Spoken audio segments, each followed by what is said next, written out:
Hey everybody, welcome to I believe it's the fourth episode, or is it third? It's the third. Third episode of the Invictus Community Stream new show. With us today, we have, I believe to my left, it's Mike Kyle. Up here in the corner, it's Chris Lawrence. We've got Yep. Mike is going to be over here. We got Oh, Terry Erickson up here. Then we got Bob over here, and then myself right here. Go on, dog. Hit the bricks. then we're all set to go. Cool. All right, guys.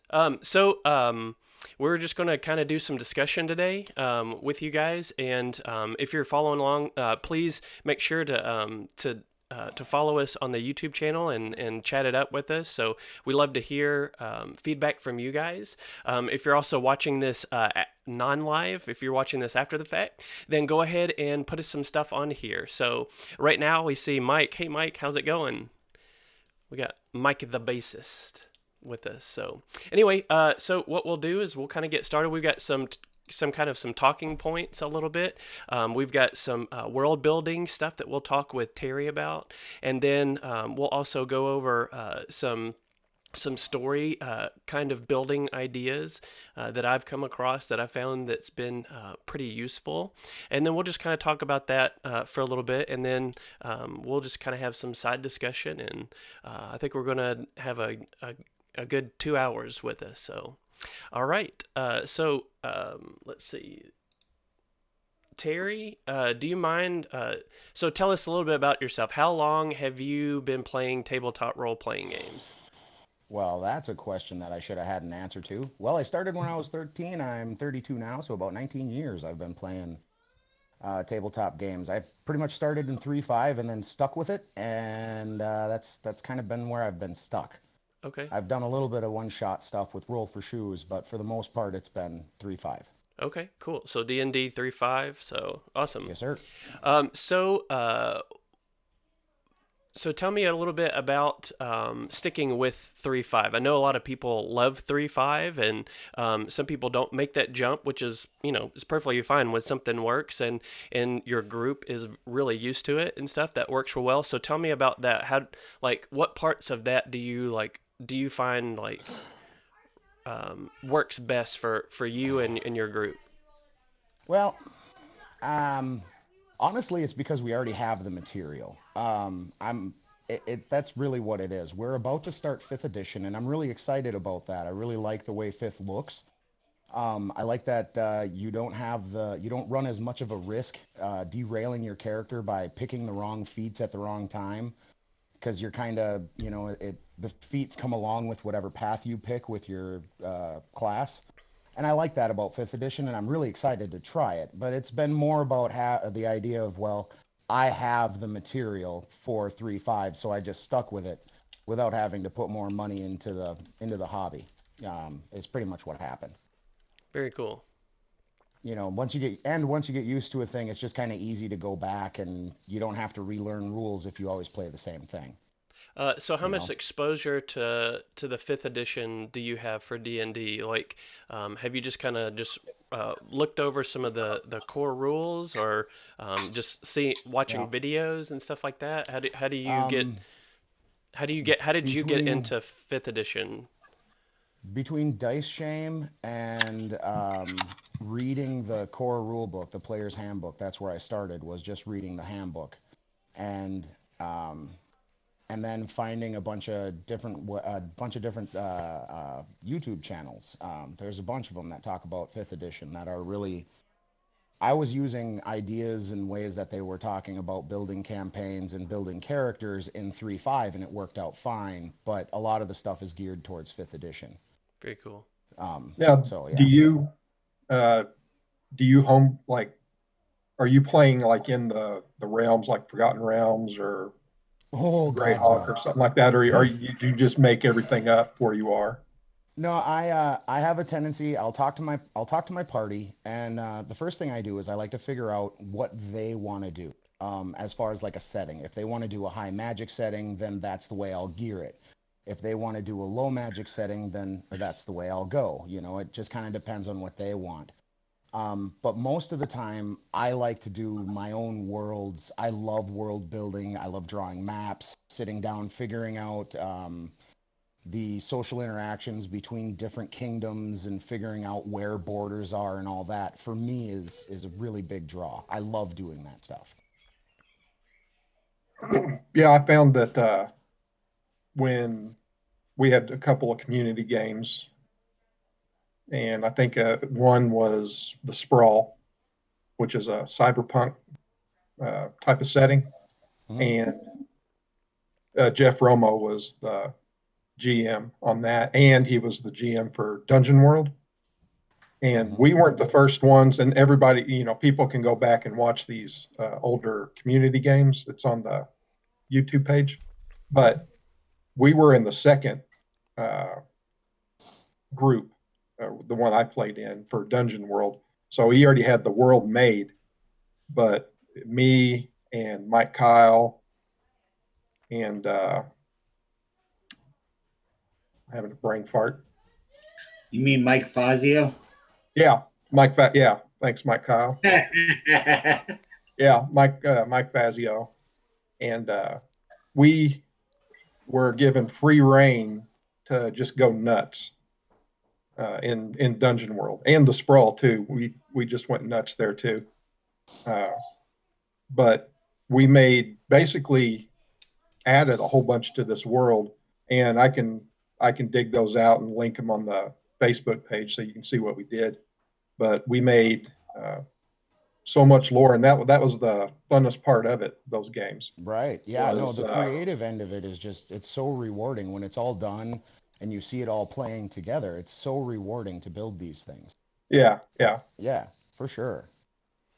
So let's talk a little bit about so It you was get Eric to Johnson. yeah, My brain Eric, parts. cool. Eric Yeah. Johnson. Yeah. So let's talk a little bit about why people tend to stay with Dungeons and Dragons. So you've got the core system of it, but you have things that you can bolt on top of that as far as like the lore or the actual world. So let's maybe talk a little bit about that and like why a system like 3.5 can last, say, indefinitely. So work for 13 years without really getting stale as far as because we've so far we've kind of talked about I know for 5e I don't know too much about 3.5 as much, but I do know for 5e you can tack on things like where you can get like sci-fi type stuff like the Oh, steampunk yeah. type things. You can Oh, bolt yeah. on things like Middle Earth. I know Mhm. I think Green Ronin has some stuff. I can't remember who makes the Adventures in Middle Earth, but anyway, there's a whole cool thing to bolt on top of the actual core functionality rules. So let's maybe talk a little bit about that Absolutely. for you. So, what's your experience, Terry? Have you stuck with the same type of area Um, that they provide? no, I've done a little bit of everything. I start with the core rule book, and then from there I went and I picked up there's some ancillary material. There's a lot of ancillary material for 3.5. A lot of like not done by wizards add to stuff, and a lot of the third edition stuff will work too. You can bring in stuff from D20 Modern, and it fits right into a 3.5 game real easy as far as the weapons and the way dice rolls and stuff like that. That crossover is really easy, and it just opens up all kinds of stuff. I haven't gotten to run it yet, but I've written a Predator style game. I was watching Predator and I decided, nope, that's it. I'm making my friends try to survive this. So that's on the docket, and that's completely built in the third edition D&D rule set. Is So, all through, so you yeah. talked about the D20 Hmm. addition to it. So tell me about like, I'm looking at 3.5 for the first time, and I'm looking at adding something like that. What does the D20 part of it add to that? I'm assuming that you're talking about um, The the D20 Modern. yeah, the It's D20 Modern. the D20 Modern is basically you the way they set up D20 Modern is it's D&D third edition, but it has modern firearms, modern ideas. Instead of having like your fighter, your barbarian, you know, or your wizard, you have oh, Shazbot. I forgot the names of them off the top of my head. That's too bad. Anyway, you have a different types of classes, and it's more you're more think of it more along the lines of like a modern action film instead of like a fantasy setting. Okay. Um, yeah, and they tweaked some stuff like the wealth. They have a wealth system instead of straight. This is how much money you have. And for me personally, I kind of like this is how much money you have. That way, your characters can't just kind of do whatever they want to do. So are they kind of are they kind of broken up into accessible economic class? So like someone that's from Yeah, like a lower class, like they're obviously if they want money, they're either not going to have any, or they have to find a way around that, or say somebody that's like a Tony Stark type person, like they can almost pretty much buy whatever they need to. They have unlimited absolutely. resources, Hmm. basically. Yeah, that's kind of how it works. It's weird because the argument is like in the modern world, you're not fluid. You don't have fluid cash. You know, you have your investments and you have everything else, the ability to get credit to be able to buy a car. Oh, cool. So they base it on a wealth system rather than this is how much money you have at the moment, you know, which works all right. Unless you're trying to do like we were trying to do a set in the 60s 66 Batman universe where we were playing thugs running from Batman. Well, when we had a wealth system we could kind of get whatever we wanted and it wasn't much of an issue, whereas having, well, this is how much money you have, because of the way we were playing we wouldn't have had the investments or the ability to get credit because, well, we're bad guys. You know what I mean? So there's things that work well about D20 Modern that you can marry into 3.5 and into third edition D&D. Um, but there's things that, to my estimation anyway, you kind of got to be careful about how you apply things. Okay. And it depends on time setting too, because D20 Modern will go all the way back. They have rules all the way back to flintlocks and rapiers, all the way forward to Space Age. Cool. They have rules for all of it. Mike, let's maybe talk about some of your. Let's see, what are some of your systems that you've played, and what are you usually familiar with? It's world a lot, and I like Coach uses basic. I like those. They're all right, but Savage Worlds is actually easier for me to get to understand. Okay. So tell me Is about. by die type. Like, Hmm, say you're not so fighting four, and if you're okay 6, but you're really good at it, to D8. Something that was easy to do. okay, so the die on the Savage World kind of help you at least kind of figure out your strategy of how you need to roll and how you need to basically execute your what you're wanting to accomplish. Correct? Yeah, and character development, and rolling out a character. I also like the wild die. It's just that little extra helping hand, just in case you don't.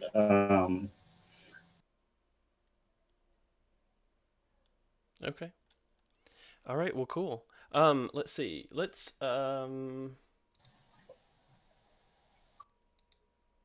right. So, Terry, let's see. So, you've got so do you run any games for kids at all?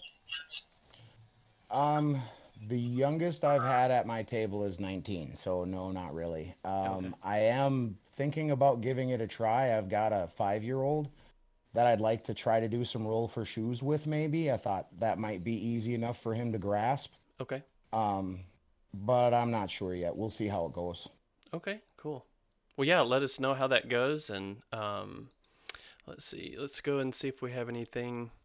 I know that we've got several people in the community that have children, and I know specifically Mike Fazio.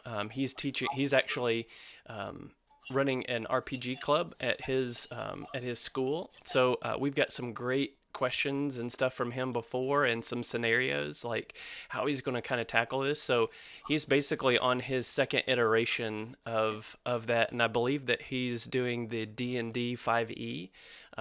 So I think as the core rule system. So yeah, I I've ran a few games for kids and stuff, and what I've found pretty easy is basically the things to think about is that the time constraint.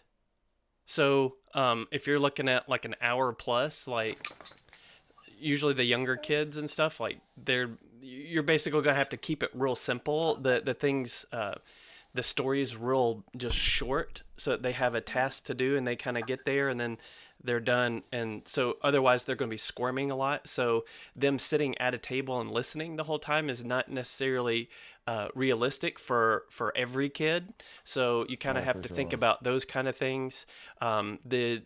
Also too, like the die rolling a lot of times, I've seen that kind of, they love to do that, but also getting mired down in that too, like kind of gets them a little bit bored of that too. So anyway, so let's see, we've got a go ahead. I think it would be easier if you're going to play with kids anywhere from, like you said, from 5, you want to try a 5-year-old, probably early teens is definitely rules light, I would think. Yeah. And maybe even get with them beforehand. I mean, if we're going to go back to the world building, ask what they would like to, if they could do anything, what would they like to do and what would they like to see and what monsters they would like to fight and stuff like that. That way you're not, nobody wants to do math and stuff when they don't have to. So, right. Or if you're doing math, you kind of make it fun. Or with the creative part of it, that's what the kids love. What my kids love to do. Some kids I've seen just kind of sit back and then they just kind of want to sit there and just kind of observe. And sometimes that's okay, but really trying to figure out what they get excited about being a part of, that's really good. The system that I like to use, and we'll kind of talk about this a little bit later when we start talking about story, but is No Thank You Evil. So that's the cipher system, like watered down, like simple, basic cipher system. And I've seen adults actually use this No Thank You Evil's version of the cipher system. So, and it can get to where you're not even using ciphers at all. So it's just kind of just basic, a D6 kind of a roll, and determining things based on that. So it's a real good entry point for the kids and stuff, because that world is kind of already built and it looks real whimsical and fun and stuff. So, but anyway, that's kind of what my familiarity as far as running some things for kids. So yeah. All right, so we've got a question from Aisha Terry for you. What would it take? Let's see. So, what would it take for you to make the jump completely to 5e? About 3 more sessions when we finish this campaign, and then we're moving into 5th edition to give it a good solid go. Cool. I'm going to be a player so I can learn the system, and then I'm going to try to DM a game and see how it goes. Like I say, the biggest reason why I stayed in 3.5 is because I had the material, and when you're raising a family, it's hard to buy more stuff. It's hard to justify going out and spending $75 on books when I've got to buy school lunches for the kid. It's choices. Yeah, totally understand. Let's see. So I had a thought. Bob, do you have any questions about kind of Any questions for Terry or for Mike? Yeah, Terry, when you do move to 5e, what settings are going to be? It's going to be a homebrew setting that he's running, wherein he, the biggest stuff that I know about is because I'm going to be running a dwarf character. Is instead of doing the Viking dwarf, we're going to do more Roman dwarves. So they'd like fight in a shield wall with spears rather than a bunch of big swingy axes, because we've decided that doesn't make sense if you're fighting in tunnels, you know. So that's kind of where we're going, is that kind of deal. So we'll see how it goes, but yeah, we'll be running homebrew. Someday I'd like to run a module. I've never actually tried. But again, it's just a matter of getting the material, Yeah, yeah. you know. So are your settings going to be underground, or you were saying that Um, tunnels, or? from from what I understand, it's going to be a roaming the fallen dwarven empire game. So like it's going to be above ground where the empire used to be, and there's going to be all the races, and we're trying to, do whatever it is his MacGuffin is. You know, Because I'm I not know they 100% also sure. just brought out for 5th edition. It's the Eberron uh, book. I Hmm. don't know if anybody ever here has ever played a Warforged. I have not, but I was watching a video the other day about it that looked like it was pretty fun. Yeah, I mean, you're basically just like a big robot. You kind of like Iron Manish type of thing, but set back in the, D&D days. Yeah, So kind of an iron golem of some yeah, kind. yeah, kind of. Yeah. Yeah. You could play what's his name from Full Metal Alchemist. What is it? Edward is in the suit? Or no?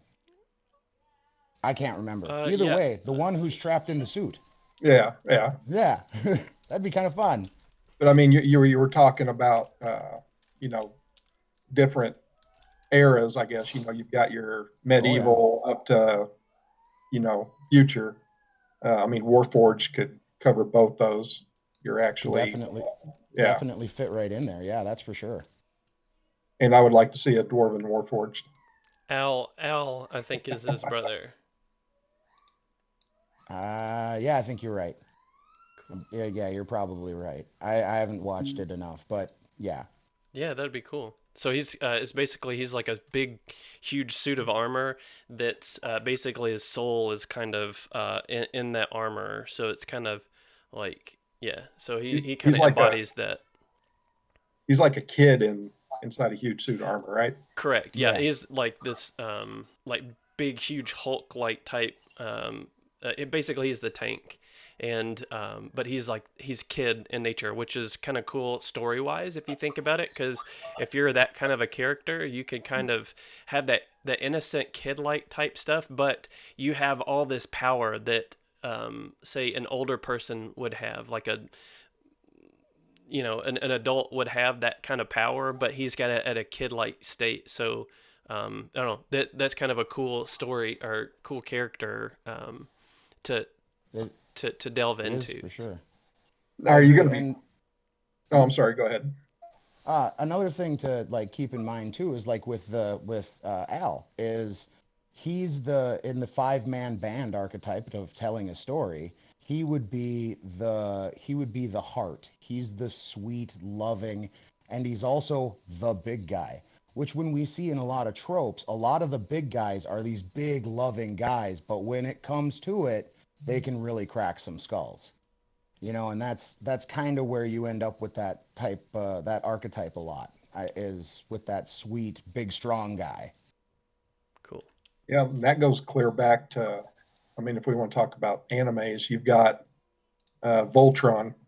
You had the Hmm. big guy that Yep. really didn't want to get anything, but when the crap hit the fan, he was probably first in line. Also, G-Force Battle of the Planets way back in the Yep. 70s. It was the exact Way, same way thing. back. I mean, Yep. Well, that was from I believe it was Journey to the West, an old novel, where the five-man band was really featured heavily, and There's like the leader, the lancer, you know what I mean, the love interest. They all have a specific, this is the archetype, and from there, it's been used over and over and over again. Yeah. Sure, they're kind of interchangeable, but you know, there's a degree of familiarity. Yeah, I don't know. Yeah. I can't get that one. I'm sorry, guys. Well, hey, that brings up a good point. You know, there's a lot of at least in as far as far as thinking about what kind of story you want to tell, you could be, and we talked about this I think a couple of times, but at least in the first episode we talked about, you know, kind of what we're watching. Say if we're watching a movie or something, it's like, oh my goodness, that would be awesome. Like you brought up Aliens, or like this other great storytelling device that's really great, that's very simple, but you can build a lot. You can be really creative on top of these stereotypes, and a lot of times sometimes when that happens, it's because they lend itself real well. Like it's like a strong synergy, I guess, of say either story, like a poor like a poor kid ends up finding out that he's or that person's actually royalty or something, and they didn't know it. And then, you know, everybody kind of has these types of storylines and stuff that lend itself real well. But I think, at least for me, sometimes there's some, like, I feel like I'm going to rip off the story. Like, I kind of feel cheap. But at the same time, though, like, a great story is a great story. So you stealing that story sometimes, and we see that a lot in other movies too. You get to see some reboots on some of the storylines, like a western or whatever. You've got something like that was that can be redone in a completely different genre. So it Oh, being absolutely. Yeah. like kung fu. Say you've got some kind of kung fu type thing that's set in a western type story. So like Seven Samurai, I think is one of those. Um, On that point, I am never afraid of stealing a movie idea or even directly from Invictus. We've played A Pirate's Life at my table. We've played Scooby Doo meets the Call of Cthulhu at my table. Um, we played an alien game where they were all running from like an alien that was going to eat them. You know, it sounds terribly familiar. You know, I've pulled from the Sons of Katie Elder to Lord of the Rings. Like, if there's a good story there that you can get a group of people involved in, if you sit down at that table and you wrap it in D&D fantasy, nobody's going to recognize it as the Sons of Katie Elder. They're going to go, "Oh my God, my mom shot, and we need to go figure out who killed her." Oh, you know, and they'll be off to go do their thing.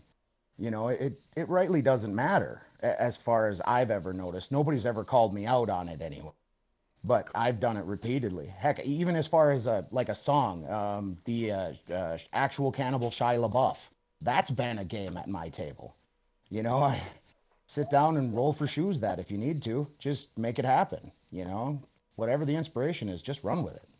yeah, cool. So let's see, Mike. Do you have? Let's see. See, Mike, do you have any? So tell me again about your experience as. Have you mainly played as a PC or a GM? What's everybody's familiarity with those? I've mainly been a PC. I've GM'd a few D&D games on Discord with a few Invictus members, but I mean, you know, the community Yeah, the about Discord most. channel. Yeah, no, I did paper chase. The com-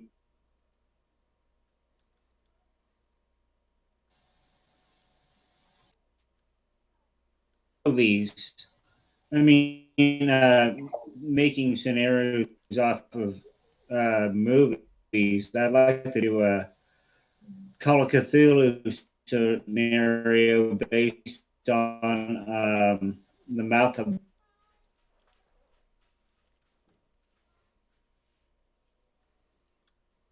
Well, cool. You're cutting up just a little bit, so you might want to get a little bit closer, or it could be lag a little bit. So, Bob, let's see. So, tell us a little bit more about your background on being a PC and a GM. Uh, on stream, it's probably been about even. I may have even been playing more than I was GMing. Some games I want to GM, like the Revenant one we did a couple weeks ago or last week. Correct. I don't want to be stingy, but I want to GM those because I like GMing that. But like Dungeon World, it would be interesting to do that, but it was a lot more fun playing Dungeon World and even the Sprawl and as a player. Now in real life, around the table, it's probably about even too. We haven't actually played anything for quite a while. I did just get that Alien book in, and talk about world building there. You've got a whole universe you can do, and it's set up. It's like a cross between Fate and, I mean, it's a D6 and a percentage dice, and that's it from what I've been reading. But I can't wait to do that. And when we do it, it's definitely going to be a world building thing. But I can't wait to DM that. But I would rather be a player than a DM. I guess it depends on the system. Dungeons and Dragons, I would rather be a player on that. But say something like, like I said, the Revenant game, I'd just love DMing that. But yeah, I guess it's just a toss up. I mean, 50-50, I guess. Okay. Hey, Terry, how about you? I assume that, I guess maybe you'd probably GM a little bit more, at least by kind of what you've said. Mostly the GM, rarely the player. So how do I you get to play a little bit here and there, but most of the time I'm the GM. Like for the last about 3 years, I've been GM, and I've gotten to play, like we did a Christmas one shot with Roll for Shoes, and I got to be a player then. That was fun. Awesome. And I'm looking forward to being a player in this 5th edition game. I'm really excited about that. Okay. So how do you I've kind of done a little bit of both. Oh, a good share of both. Probably been a GM more over than a PC, just because the people that I play with, they kind of don't really have any interest into reading up, because you have to, as a GM, you've got to know a lot more than the players, and you have to kind of know the system a lot more.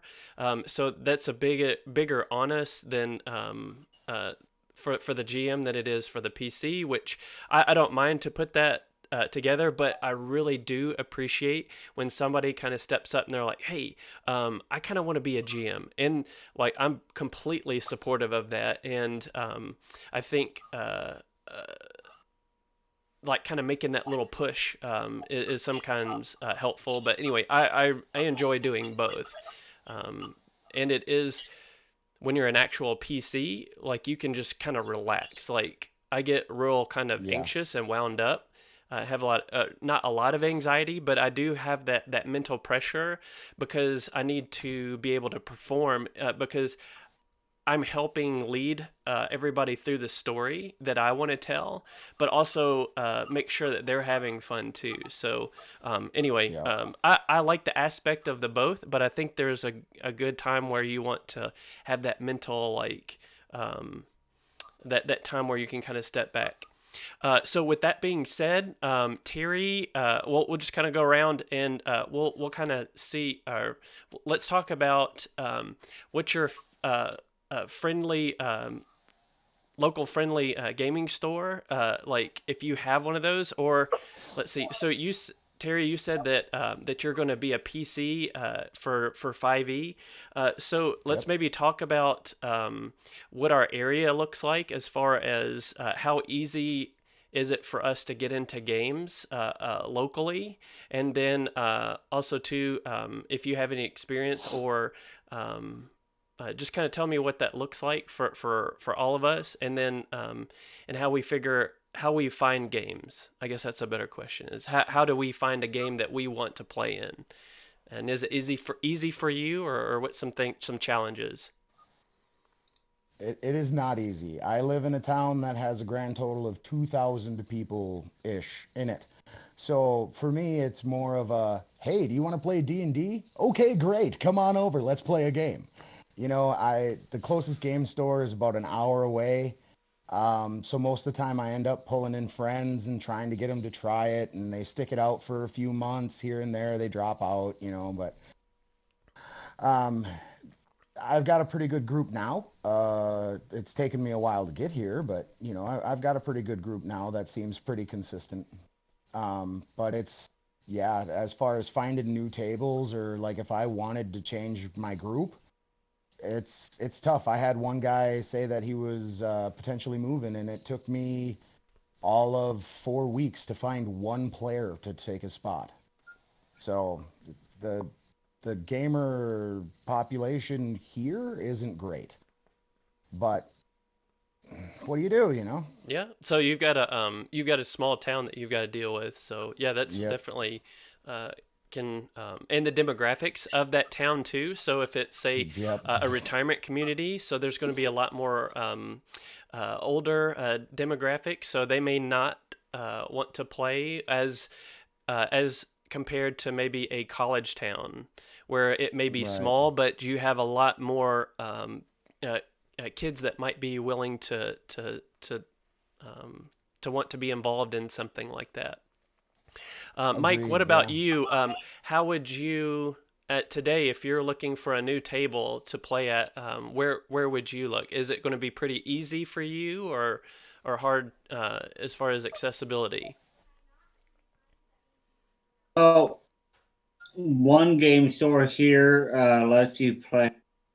They have tables set up, but you have to spend at least $5 in the store, and there are things are usually working. There's another one that I'm not sure if they charge or rent it, but they've got several tables for anybody to come play, and they have a room they're trying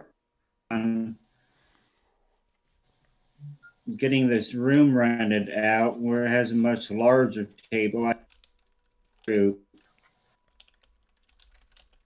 So yeah, I guess it would be pretty easy to find a group here.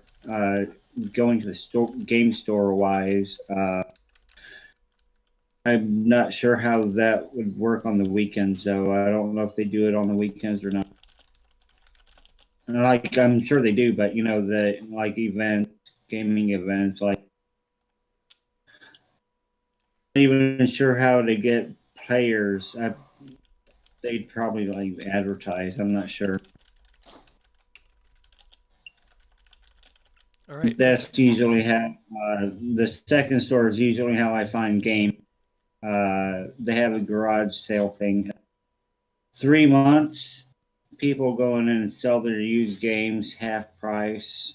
That's good deals. I just Oh, went to recently, picked quite a few games. yeah. A few games I never heard. Cool. So yeah, I know that you posted some of your haul. What was one of the books that you got there?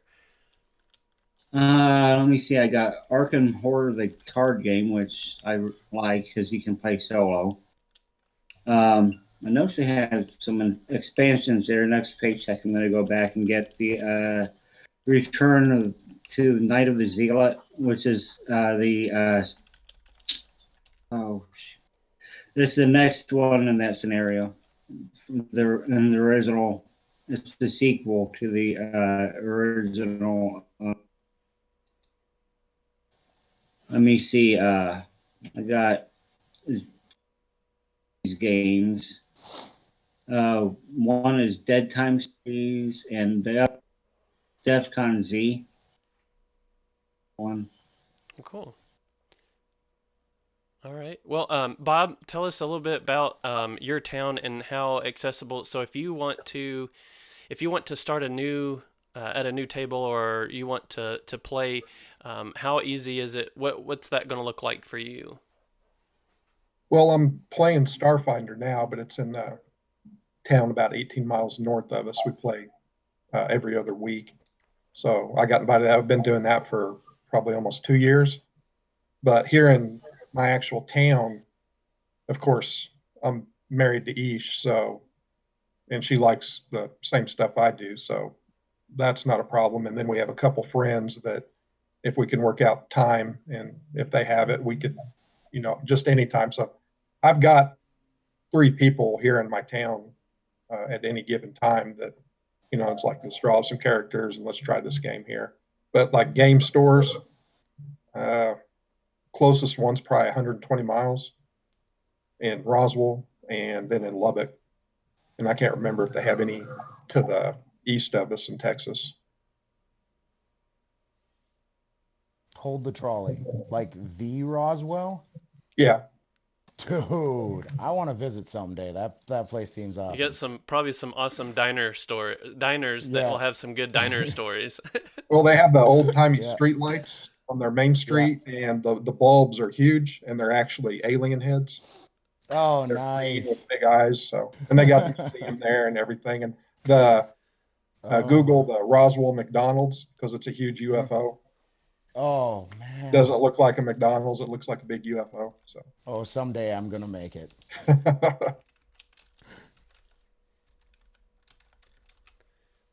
Very cool.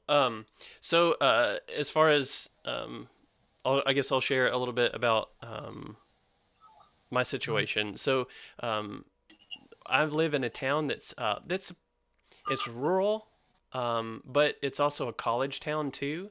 But we also have some distribution places that have moved in, and that's really brought a lot of demographic or a lot of people here. But we've got a good retirement community, and we also have a really good student community from the local university. So it's a pretty good small size university. So so we get a lot of things like that in, and we just now got a new store, a new table or a board game lounge that we have here. It's called The Table. And anyway, it's kind of subscription type thing. You can pay like $5 a day, like kind of like you said, Mike, that you can kind of play to go in there. They don't necessarily have a role-playing community in there necessarily, but I do know that there's a ton of people here in town that play RPGs, but they don't necessarily have one place that they all kind of get together. They kind of they find their friends, and they like playing kind of with their friends too. So I see that kind of as maybe a hurdle for somebody that's completely new, that they're not going to kind of know exactly kind of how to get into a group without there being some type of medium like a store or something like that there. So that could kind of pose as an issue, sort of, for people that are wanting to get into it. But there is the availability too to be able to just go to the university and start like posting flyers, or even our library too. Our library started to get where it would have some RPG nights. So that's pretty cool to get some people kind of interested in that. And then our library also too does a really good job about providing things for materials for people. So they actually, you can rent some core books and then some ancillary books for different systems. So that's pretty cool too. So that might be a good entryway, because a lot of people will have libraries, and that might be a great place to kind of look as far as resources wise to find or to present to people. So if maybe that might be an idea for if you're looking for a place to kind of get involved with if you don't have a local store. Or something like that. But anyway, that's kind of like what it is for me. And kind of when I got started, I just knew that I had a bunch of friends that kind of wanted to do it, but they didn't really want to look into it too much. But I wanted to play, so I had to step up and kind of be the GM for them, and then run that first game, and then just kind of get more people kind of into it, and try different systems. That way that the system that I picked was more of something that we could try together, and if it didn't work, then us to have an open mind on kind of maybe doing a different system, at least giving it one good try. And if you really don't like it, then we can talk together as a group and maybe look at something else that might be a little bit more accessible, or something that's just going to work for our play style. Which a lot of the people that I was playing with was green, and I didn't really know my play style too much either. So, or what I would like to, how I'd like to talk or immerse, like as a GM, as like say an NPC, a non-playable character. So things like that. So, anyway, so let's see. I think we might have Go ahead. I have a couple points on, like finding a new group. As far as being like, if you're a new player or a new GM, stress how important party cohesion is. Like the idea of the rogue's gonna steal from the party because that's just what my character would do. Don't do that. You're just gonna hurt the party. You're gonna make people not want to play with you, and then the games end up ending in PvP and people being angry at each other. Create a character who wants to be a part of an adventuring party. Don't create the guy who wants to go sit in the corner in the dark all by himself. Yeah, the loner. It's not gonna work unless you're at a table with a bunch of veterans and everybody is fine and good with this idea and is willing to help you build that character, that story.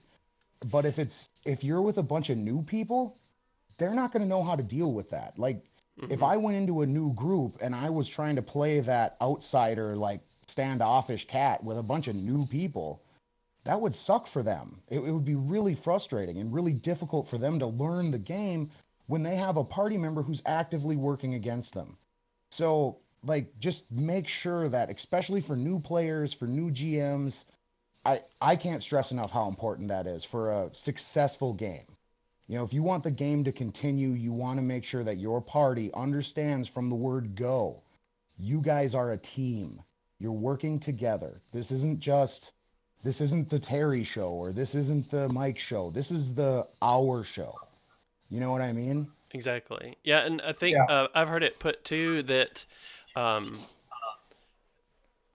but before you start playing, have everybody buy in to kind of being self-aware, and then as a GM helping your PCs understand that, say through the game or even before the game, you just kind of, you bring up like, okay, if you're having fun and you're kind of, and your character is taking away fun from other people, then we need to maybe reevaluate what your character is going to be, because even though that's exactly what your character would do, say backstab somebody, then which I did in the last game, so but that was towards the end and that was part of the story. But anyway, like just constantly be that hard person to deal with in the game, then think about that's kind of maybe being a little bit selfish. I think it's being selfish, but at least that person, from their point of view, they may be justified, because they're like, yes, I'm role playing and this character would do that. But however, you always have to come back to I think that you should always try to come back to, am I having fun, and is everybody else having fun? Right. Everybody needs to be having fun. I absolutely 100% agree. If you've got even one person sitting there at the table like you're failing, like that's part of, as the DM, for me anyway, if I have somebody who's disengaged, who's acting like they don't care or don't want to be a part of it, I will do everything in my power to start pulling at them. I like to, when I have people make characters, I like to tell them, give me some friends and family in the background so from your past. So that way I can maybe pull one of those if I have to get your character back into the show, to kind of, you know what I mean? And Mm-hmm. if it's a guy who's being a murder hobo, because that's what my character would do. I mean, you don't just murder all the guards. That's not going to work. There's going to be consequences, and then you got to bring out those consequences, and the party may let him just deal with it on his own. Maybe they'll come together and help him. But either way, it's like, if you're being that guy, you might want to rethink what you're doing. Yeah, and like you said, it would be easy if you want to be that guy. It's like, well, I'm a evil character and I'm playing with, good characters.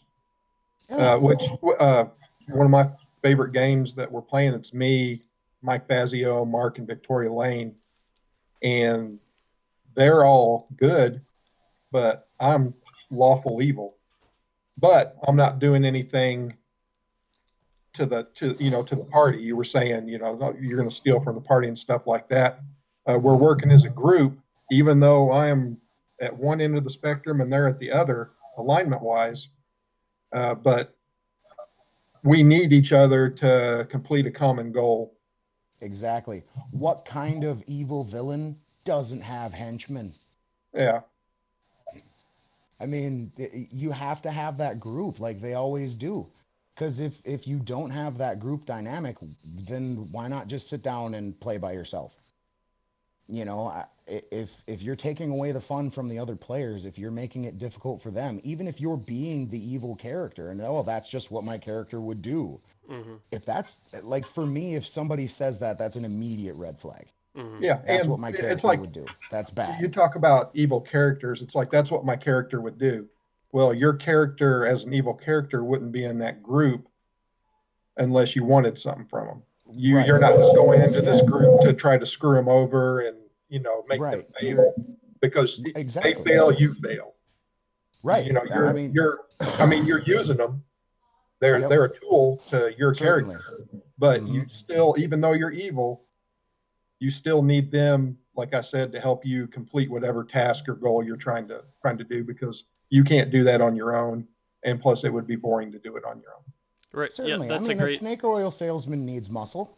You can't sell snake oil without having your muscle for when they find out. I mean, you don't want to piss off the muscle. Yeah, that's a great point. I guess that's a good way to put it. So if,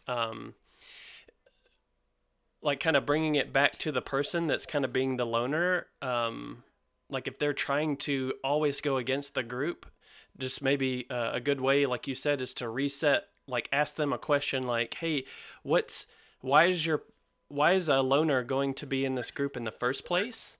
And then put that on the question on them so that they can kind of be thinking about it. And then also, like you said, Terry, and Bob, you mentioned it too, like, if you are that person that is not going to be in this group, then you're just going to be playing a game by yourself, and there's not really there's no point in this story for you to even be here. So let's try to figure out. I don't know. So that's a really good point to bring up if you're having to deal with that type of player, is to kind of ask that question of how to get that person re-engaged, and also to re-engaging that person, them have a single motive of why they want to be a part of this group, and then what's their purpose, and then also how to, again, going back to being a team person, or making sure that everybody else is having fun, and it's just not at the expense. If your fun is at the expense of everybody else, then that's not fun. And, ask them, like, would that be fun for you if somebody were to do that? So, just kind of bringing up those things and helping people see it, not telling them, but trying to creatively figure out how to ask them or get them to figure out the best way on their own. That way you're not really like telling them to do something. They're still in control of figuring out what that is. Or sometimes you may just have to say, bye, like, or you're dead. So Yeah. I mean, for me, I end up dealing with a lot of new players. I mean, my table kind of feels like a revolving door a lot of the time. So it's important to point that out to new players because a lot of new players, they'll come in, they've never played before, and they want to play the stoic hero who's sitting in the corner smoking his pipe, and well, why would the party go talk to your dude? Like, why would they do that? There's no reason, like you can't do that. Or I want to be the rogue who's going to steal from the party. Why would the party keep you around? Like, once they find out you're stealing from them, why would they keep you around? There's no good reason. Sure, on your own downtime, go steal from whoever you want to. Just don't steal from the party. And I think that's a thing that's important for all new GMs and all new players to understand.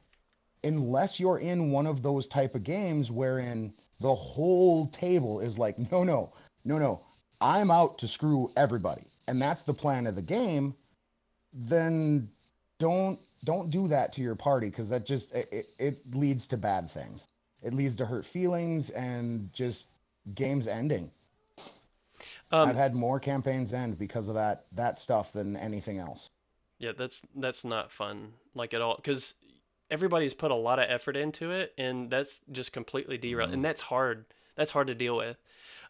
We did have Eric kind of brought up the question that we're kind of talking about now. So he said on Facebook, he said, I want to hear some thoughts on evil PCs in games and how to play one without being an a-hole. He just said that I just finished playing as an NE noble and would love to hear some inspiration in case I bring that person back, I think. So I guess that NE, that would be neutral evil. Is that right? Yeah, I would assume. Neutral evil noble. So what do you guys think about that question? Have we kind of covered that, or what are some extra thoughts on that? Well, nobody ever plays evil characters. That's why I picked a lawful evil character in that D&D game that we were playing. So when you said that nobody ever plays that, like, no. What are your thoughts on that? Why wouldn't somebody play?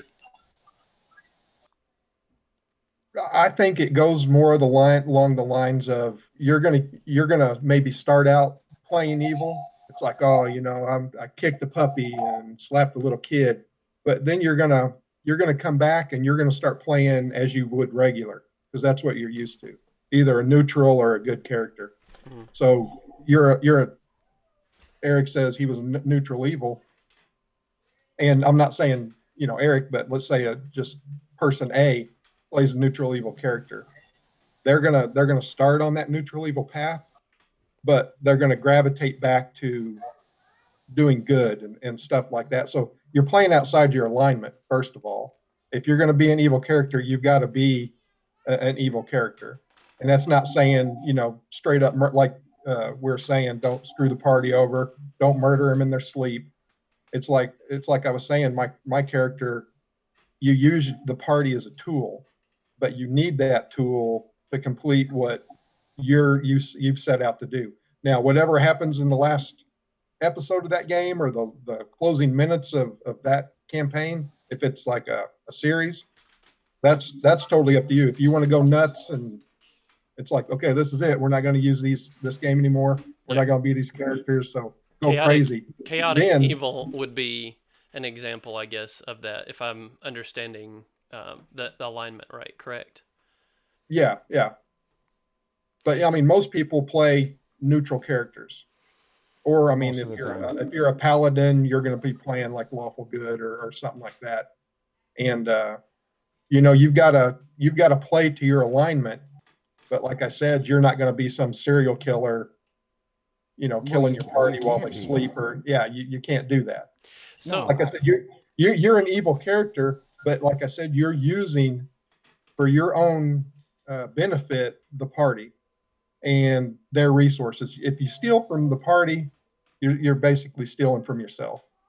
However, you can convince the party to spend those resources for you. Yeah, and then again, you're golden. Yeah, then you're still playing in your you're within your alignment. archetype. Yeah, Yeah, absolutely. Yeah. So, well, all right. So let's talk about this real quick. So, for people that may not know what the alignment structure is, um, like why? So let's talk about what that is and why is that important for me if I'm just getting into doing RPGs and my DM or GM said, hey, you need to roll up a character and maybe think about what is your motivation or what is your alignment? What does that even mean for me? And also too, why is that important? How is that helpful? And maybe on top of that, like, is there anything else that you found that maybe works a little bit better for your alignment, or what would I would think be your motivation for determining what you would do in a scenario? So that's a vague question, but let's maybe talk on that Yeah. real quick. So for some, like you're talking to Um, somebody super new. yeah. I I if would. I oh sorry, Go go ahead, ahead. Terry. Oh, If jeez. I was had like a table full of new people that have never played before, I would not recommend, and I would probably as a DM say you're not going to be playing an evil character because Not a it's going to end up where they're just going to go nuts and like we've been talking about. I would say for newbies, be Han Solo, be a neutral character. You can go either way. You're you're stealing stuff, but you'll also run into a burning building and bring a kid out. That neutral is such a wide avenue to play with. Good is limited and evil is limited, but neutral you like I said, it's huge. You can do whatever you want there. And I would recommend for newbies to play as a chaotic, lawful, or just true neutral character. So what I'm going to do is I'm going Well, to get a quick picture. Well, let's see. I think we should be good on this. This is on, but basically, so this is something for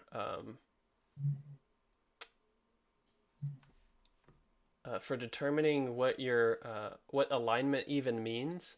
And maybe we'll kind of talk about this. So I'm going to send this to you guys from on Facebook, and I don't know if you can go see that or not, but just we'll just kind of talk through that a little bit, and without bear with closing me. the Don't have video, I won't Facebook, be able so to. Um,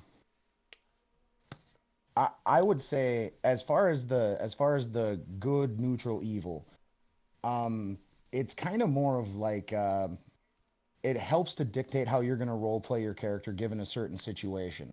Mm-hmm. But at the same time, it's not the end all be all. Like a good character can still decide that, you know, although it's not good to murder this guy, it's against the law, he is still a villain, and if I don't, he's going to hurt more people. So are you making the good or a bad decision? It's there's them kind of quandaries that you can get into. um I wouldn't say it's as cut and dry. As far as the letting new players play evil characters, not a chance. I try to avoid letting evil players at my table at all unless I'm planning on running a we're all going to be bad guys campaign. If we're going to run a we're bad guys campaign, that's an entirely different scenario. And most of the time in those games, they only last 4 levels, maybe, and then everybody's fighting with each other over the best baubles. Yeah. So that tends to be how those fall apart. As far as like evil characters inside of a good group, you can absolutely run an evil character. A chaotic evil character can do all the good stuff in the world. He can save innocent people. He can give money to poor people. He can do whatever, and he can turn around and murder a guard without batting it. I mean, well, minus the consequences of in game when that stuff hits the fan. You got to Yeah, deal with the fallout. But like it kind of depends on the type of game that you're running and the type of players that you have. Myself personally, I like to say, look, you're a good guy, you're the hero. Like I try to get people to for new players, let's go into this You're the hero. You're Batman. You're Superman. You know, you're the good guy who's going to do the right thing because you can and you should. And that generally helps in from my experience, that helps people to make those kinds of decisions to not murder the village people because, you know, he charged me 2 gold for an ale and that's just way too high, so I got to murder everybody. It doesn't happen when the party's working under the, no, we're good guys and we're trying to save the world. Heck, in the evil character, a straight evil bad guy, there could be a big bad who's out there trying to take over the world. And you know what? If I'm a bad wizard, like if I'm an evil wizard, I'm going to want to stop that guy. I want him stopped so I can take over the world. You know, I'm going to use this party. I'm going to do whatever I have to do to get the MacGuffin to stop this guy so that way I can become. You know what I mean? Right. So one player or one example, and the image that I sent out and that I'm kind of posting, you guys can't see it, but I'm overlaying it over you guys.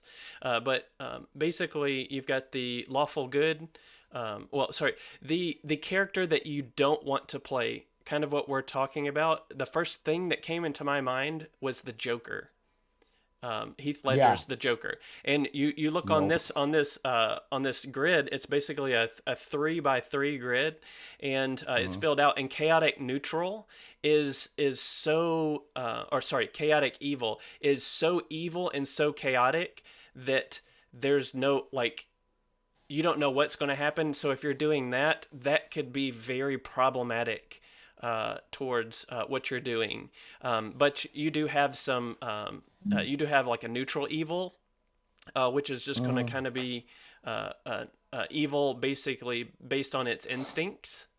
So it can either do something good or bad, but it's not a good thing. Like it's for self-preservation.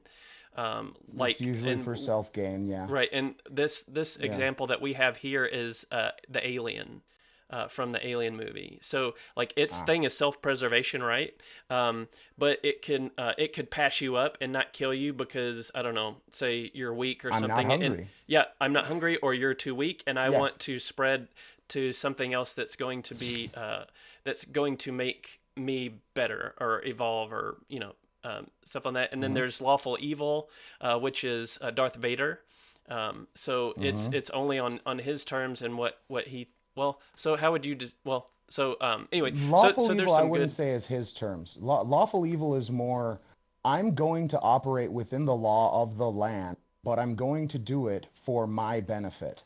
It would be like the guy who, say, there's a business owner and he's taking in a check. Well, he's getting taxed in a higher bracket. Technically, legally, if I wrote down that my wife worked here, I could give her a check and pay less in taxes. That would be lawful evil. You're cheating the system for your own gain, but you're working within the law. Gotcha. You know what I mean? Yeah, there's lawful. You're working within constraints that are agreed upon, but you're doing it, not well. Yeah. So, well, cool. Anyway, so I've got. So let's go ahead and move on from this, and let's talk about. Let's see. So that we can go ahead and have time for world building. So if I'm going to talk about world building, and you're going to explain that to a new person, what does that mean, and how is that going to help? So that's probably going to more apply to a GM and how they're going to do that. So tell me what world building is, and then let's start with that. All right. I guess I would define world building by taking the world. You got to build you've got to decide what your story is going to be about. That'd be step number the first, your setting and what you're doing and what the good guys are going after to get. Second, then you figure out your setting as far as time period, as far as aesthetic. And then third, for me, it's build the actual world, because once for me I draw an actual map, I can then fill it in with different cities, and I can say these people are here, these people are there, and go from there. But a lot of it then is there's a degree of don't go too far into world building. It's really easy to draw a gigantic map and never use 95% of it. So it's only make what you need to make. And then when your characters come to the table and they share their backstory with you, a lot of them will come from places that aren't where you're starting. And if that's what's happened, you can let them build outside the ancillary stuff that doesn't matter so much. That isn't core to the story. And that could potentially add some side questy stuff in. For me, I like to run railroady games wherein I have a direction that I'm going to head with the story, and I'd like the players to follow along, so I make that clear from the word go. It's because for me that makes it easier for me to make that plan. And without that plan, I tend to get rambly, and a bunch of random things happen, and then things tend to just sit and spin in one spot, and we never move. But once I have that overarching theme, like right now, I have my players out collecting 3 crystals, and they've went all over the countryside looking for these 3 crystals. They've been in the mountains, they've been in the swamps, and now they're in the desert. Like I sent them all over the place because I was trying to give them as many different experiences and different types of environments as I could. So to paraphrase, so for somebody kind of new, like explaining what a world building is, or at least a world in concern as it concerns to RPGs, I think would be that it's whatever world you're in and what that world, like say, sort of, or maybe like a universe kind of a thing. So if you think about Star Wars is built on it's in its own universe, and you have laws that comply within that universe, which would be totally different from say Marvel, like a Marvel universe, and even Marvel universes have even split into that, just because they've got a lot of creative people and they kind of have to make some sense, some stuff like that. And then you've got Middle Earth as one. So J.R.R. Tolkien, you've got that kind of world. And it's sort of like the parameters in the world that you have that kind of make up laws of physics or reality and stuff like that, Right. or history. History can sometimes Right. be a big thing too. So Well, dependent upon the game, yeah. If you run an intrigue heavy game or like a politically charged game, history can be a big help. Sometimes you got to be kind of careful though, because like just this last session, I had written up this huge thing about this dwarf who told everybody, "Yay, I killed the dragon Locke. You can call me Dunlop. Yay!" But he didn't kill the dragon. He just carved a rock to look like a dragon skull. And if the party had gone into it at all, they would have learned that this guy's a lion shrew. But they didn't. They just left it alone. So I had all this dialogue-y info dump stuff that, well, throw that in file 13. That's done. I mean, there's not a whole lot you can do sometimes. So it's kind of one of those, you kind of got to be careful, because sometimes you're damned if you do, but you're really damned if you don't. yeah, it's that As you're far as you're that you're on goes. that line, like you're having to dance that line a little Mhm. bit. And if you're For not, sure. completely just, you can make up stories on the whim. Like sometimes that's really hard to do for people. It's hard for me to do. So any type of backlog stuff that I can do there is great for me, and I like doing that. But you've got to dance that line. Bob, Yeah. what's some sort of what's your what's some Dungeon World stuff that you, how you would explain it to somebody new? Uh, like I said, Jeff Romo just let us go nuts, and So he wanted us so to tell us build about a that world. process. Uh, let me bring it up.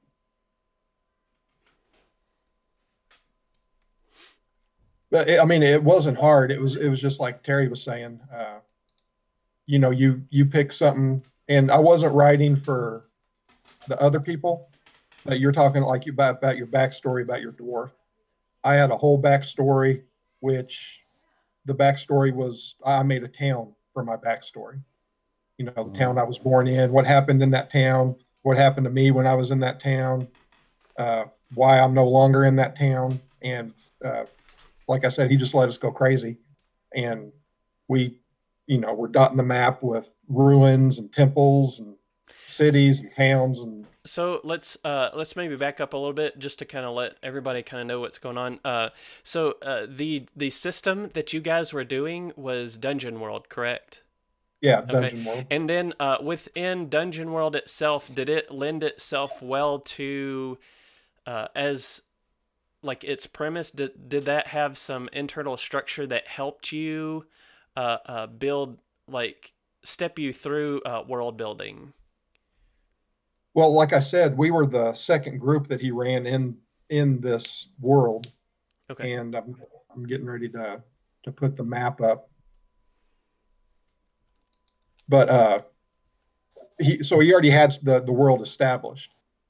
We were just, it was like Terry was saying, you know, you've got, and I'm gonna bring up a question here later, but you've got your city that your adventure is going to take place in, and everything else is just on the fringe. You may go there, you may not, but what he let us do was, you know, make these places, and if he wants to take us there and visit them, he's got all the lore and stuff like that, you know, at his fingertips.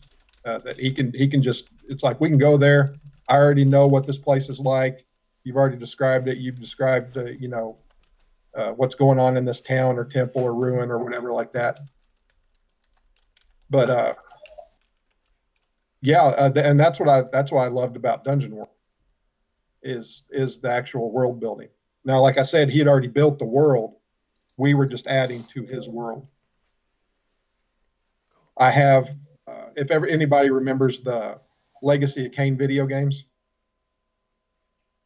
it was about vampires. It was way back in the day.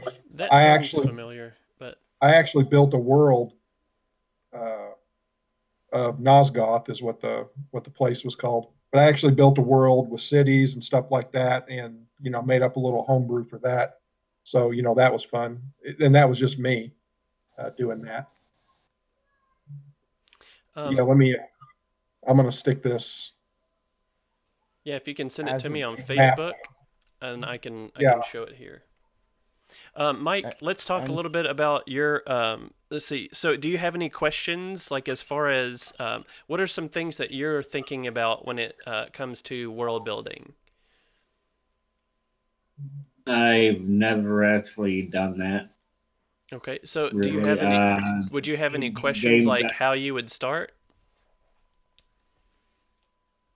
not really. No. Okay. One game system, however, uh, goes along with what you're talking about would be Fate, Okay. or the whole game is the players and the GM getting together and deciding which kind of world they're going to play in. You know, everything the people they're going to encounter.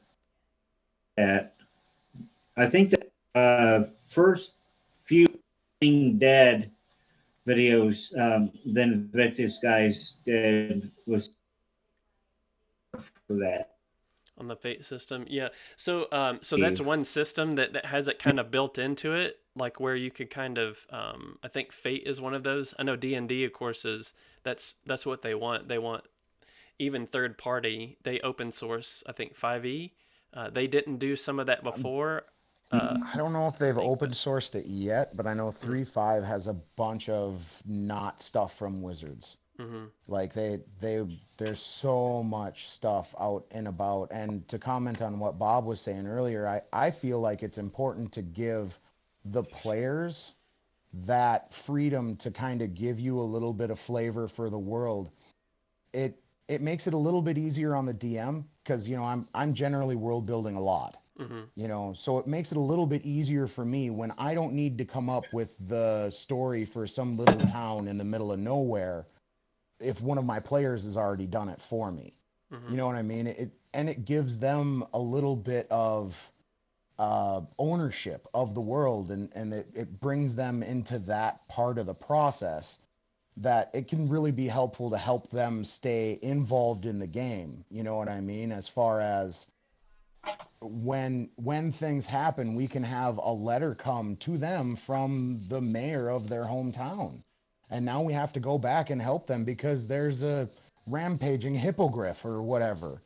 You know, it's I think it's nice, and I really like it when you can get a party that will actually play along with that. Sometimes it's hard because some people just they don't have that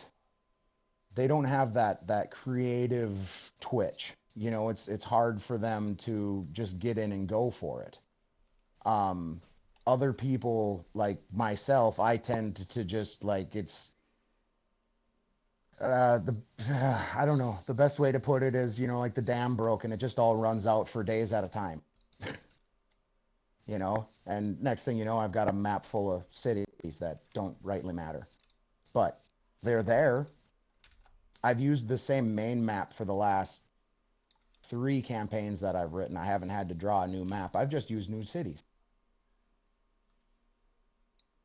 All right. So we've got what I've got now is I've got a world, a map that that Bob shared with us. Whoops.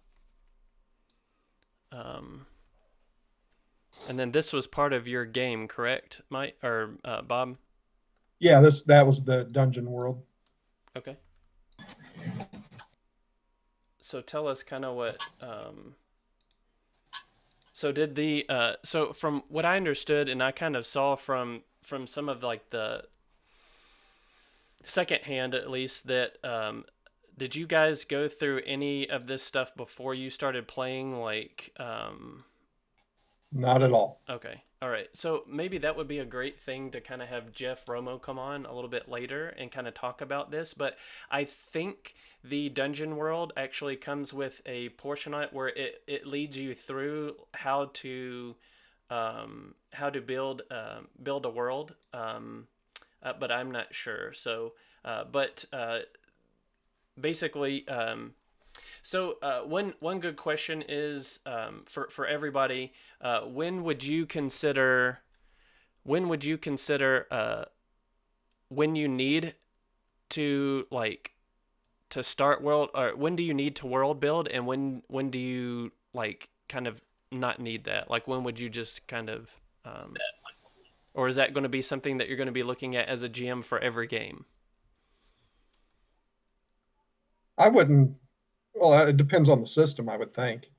If you're going to Yeah. be playing 5e, I mean, you've got a wealth of, if you don't want to rack your brain trying to think up of some new realm, play in the Forgotten Realms, play in Eberron, play in Greyhawk or whatever.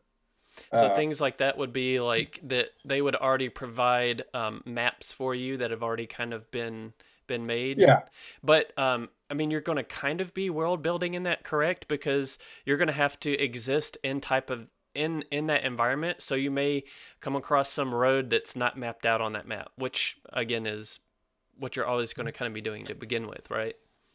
Well, yeah, and I would say it would be just like any other map. You have your main thoroughfare or whatever mapped out, but you could be walking down that road and a dusty trail leads off to the west that's not marked.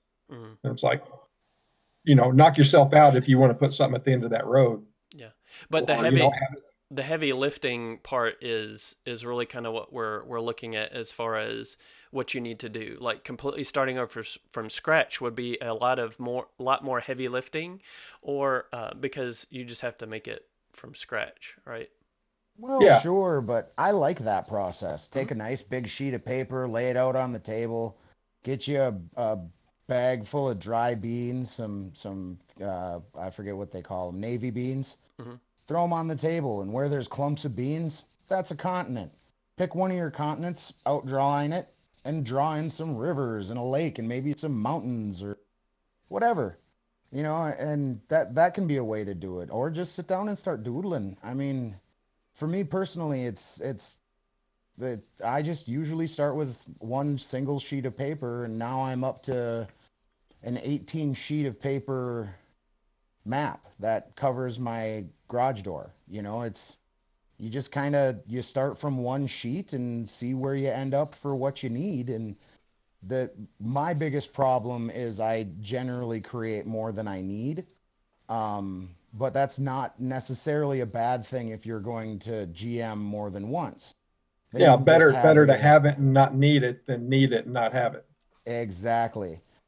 There, you know, if you're going to continue to GM and you're going to start a new campaign, you got new players and or maybe a couple of the same old players and a couple new players, you can always just grab that old map that's already done up and you don't have to piss around with it. You can just go, you know? And for me, like, sure, there's the Forgotten Realms information, and sure, that's all there and that's all well and good. But if I've actually taken the time and drawn the map, I know that map way better than I know any of the Forgotten Realms maps.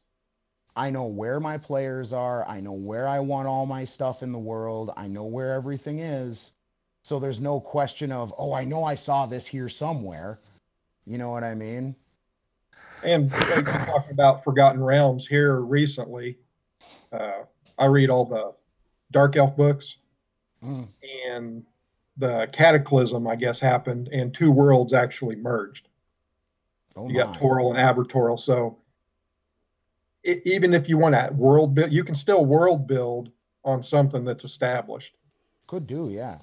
I mean, Absolutely.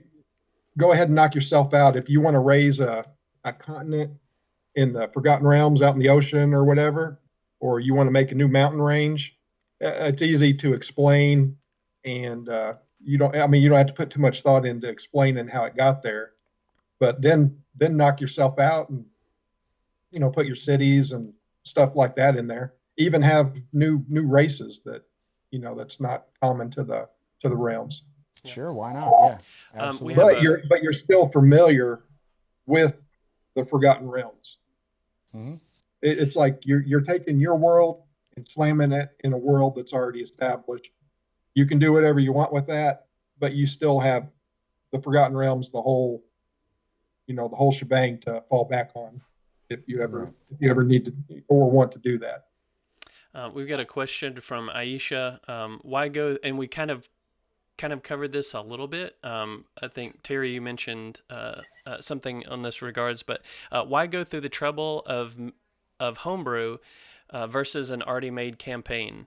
I think one thing that Terry said was that map wise, you're going to know those locations because you've got them in your head. Like you've already mapped them out and you've already thought of them other than flipping through a book and then looking at a map and you're just looking at a map that doesn't mean anything. Like there wasn't, you weren't in that thought process of how that was made. So let's maybe go with that. So why go through the trouble of a homebrew versus an already made campaign? Well, for me, it's fun. I enjoy the process of world building. I like coming up with lore and the history and all the things that happen. That's fun.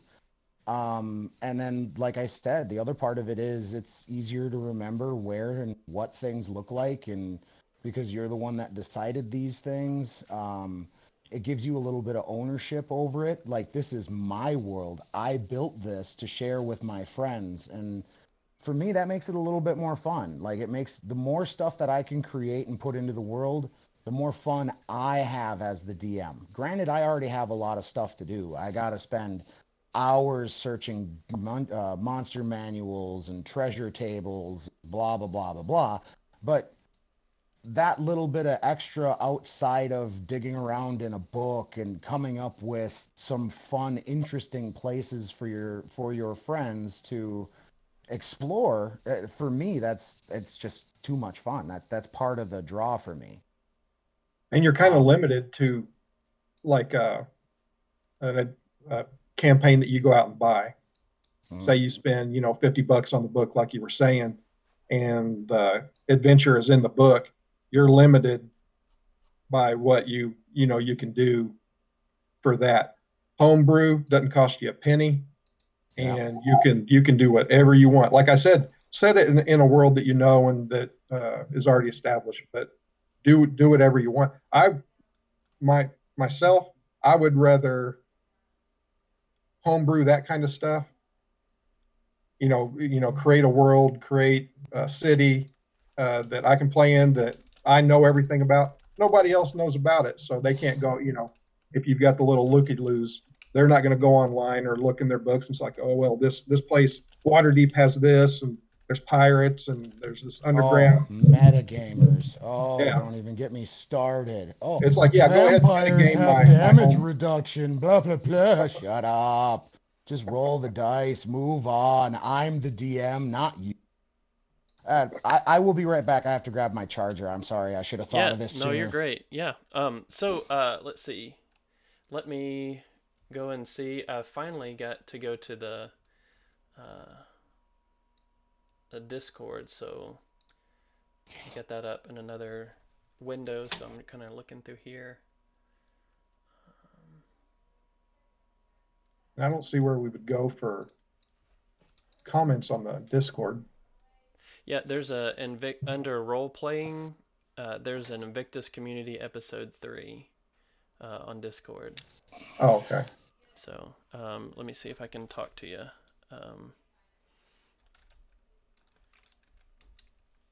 I'll breadcrumb you. Okay, so let's see. Bob, do you have anything else? Mike, what are your thoughts on world building? I know that you had mentioned some of the Fate stuff. Like, do you have anything that you'd like to add as far as world building, or what you've been familiar with that? I really have no doing that world building for games. I just see.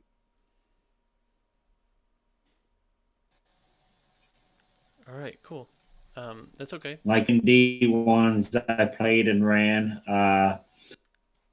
the setting is the undefeated, that the undefeated, that is, that the Invictus Stream did. Was kind of off of the group game we played in. So you're using some of that based off of some of the undisputed, or some of the stuff that the Invictus guys did. Cool. All right. So let's see. Bob, do you have anything else? Or Terry, can you think of anything else that that would be important for somebody trying to learn how to world build? What are some resources? Some resources. That's a good question.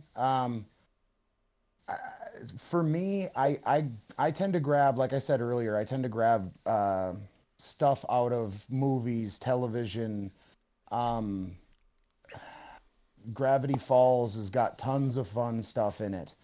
If you want to get a little bit silly, yeah, go for it. If you want to be real serious, you can grab some Lord of the Rings type lore, or you can look into some, like I was saying earlier, the Sons of Katie Elder, or some other old westerns like Big Jake. That could be fun, or all kinds of that stuff. You can adapt these things to make them work within the D&D world, or any system really. It's just a matter of taking the points in the story that drive the story forward and applying them into the system that you're using.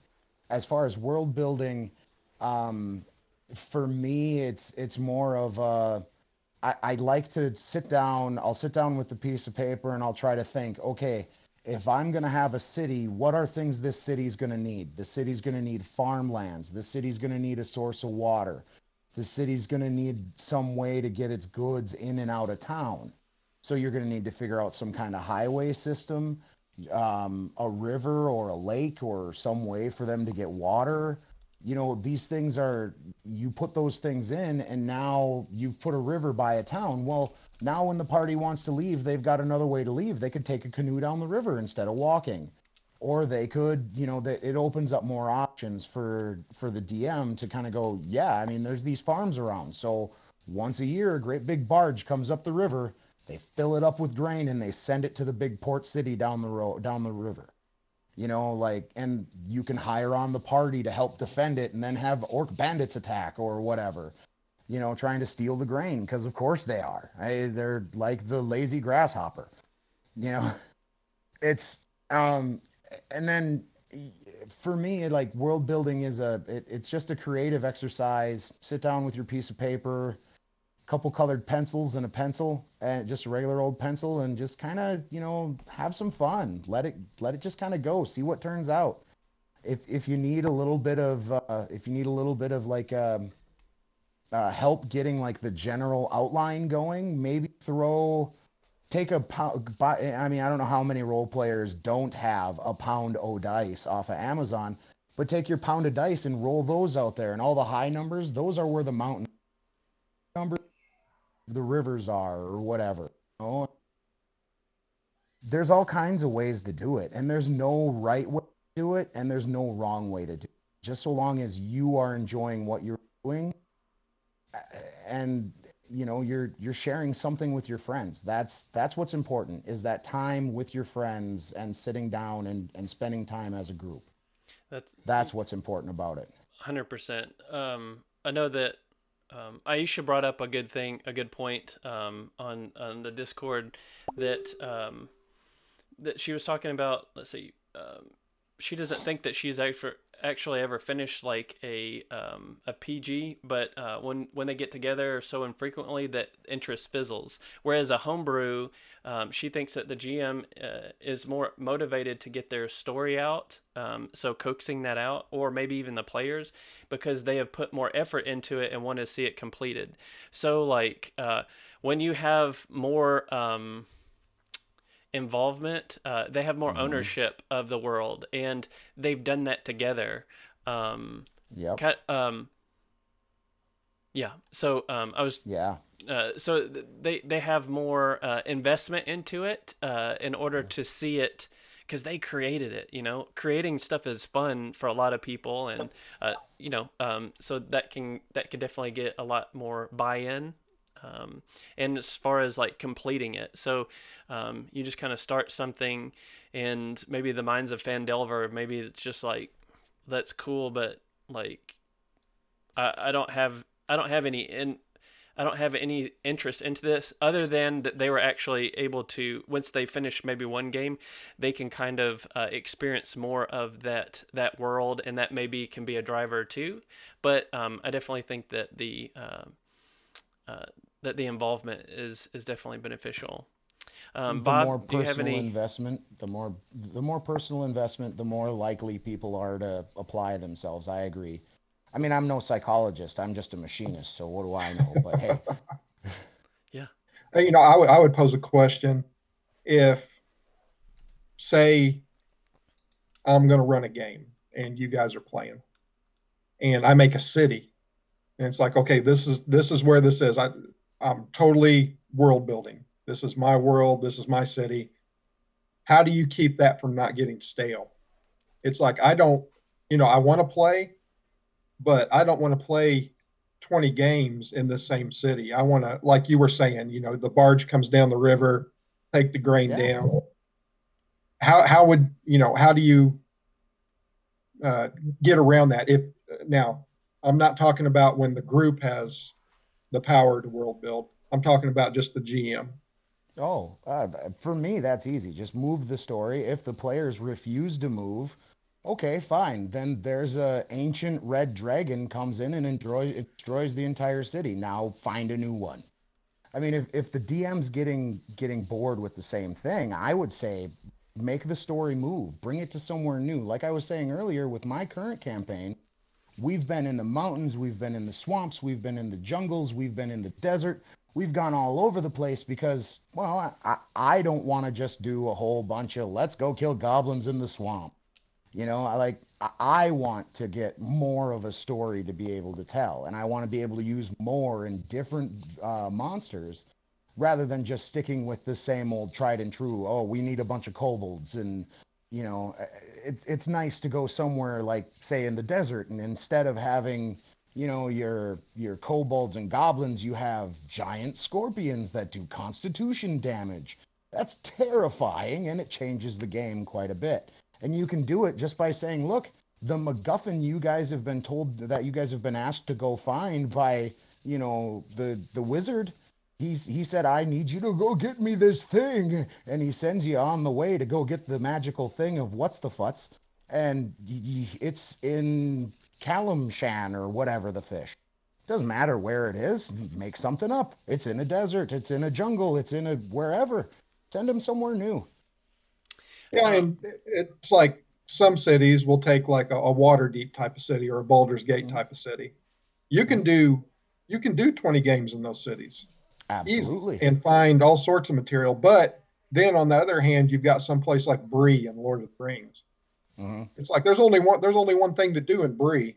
Well, two things: Yeah. get wet and cold, and go to the tavern. Yeah. So Yeah, maybe save it from an invasion of orcs. yeah, Okay. Yeah. No, absolutely. Is try to, if the party doesn't want to move, try to force them to move as the DM. Like I say force, but I mean force.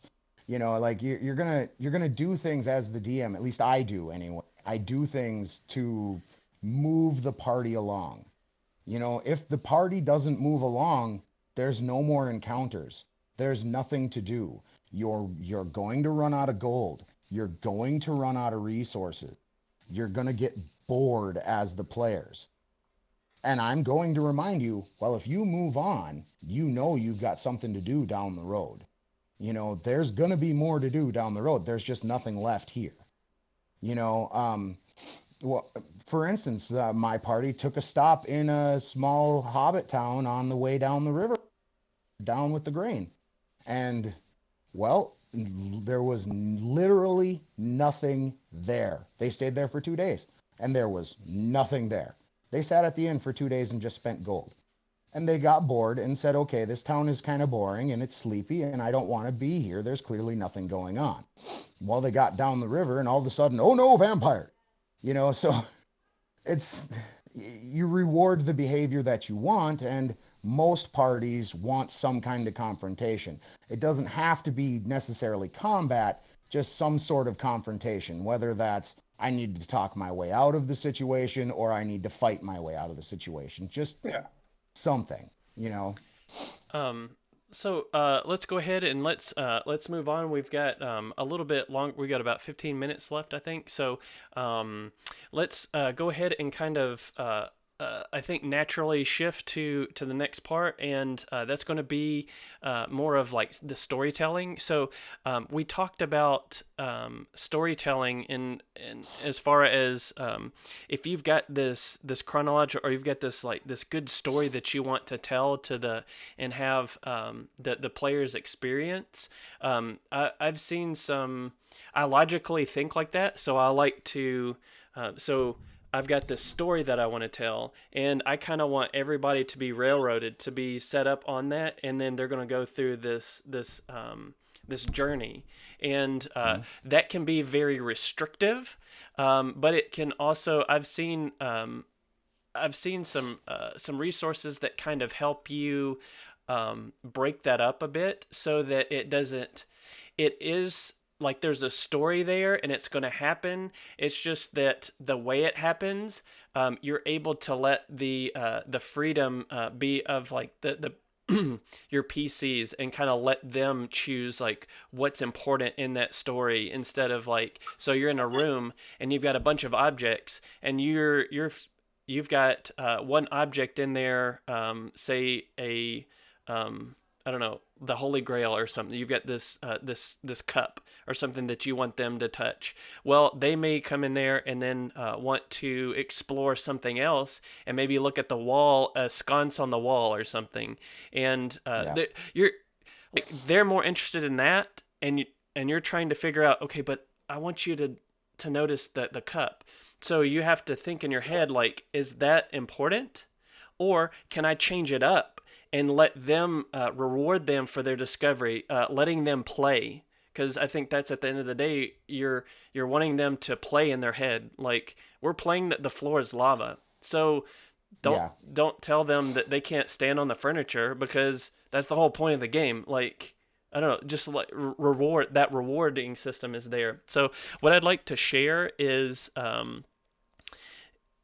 there is a book or a PDF that I have that is really pretty awesome, and it's called Unframed: The Art of Improvisation for Game Masters. So this book has a bunch of authors.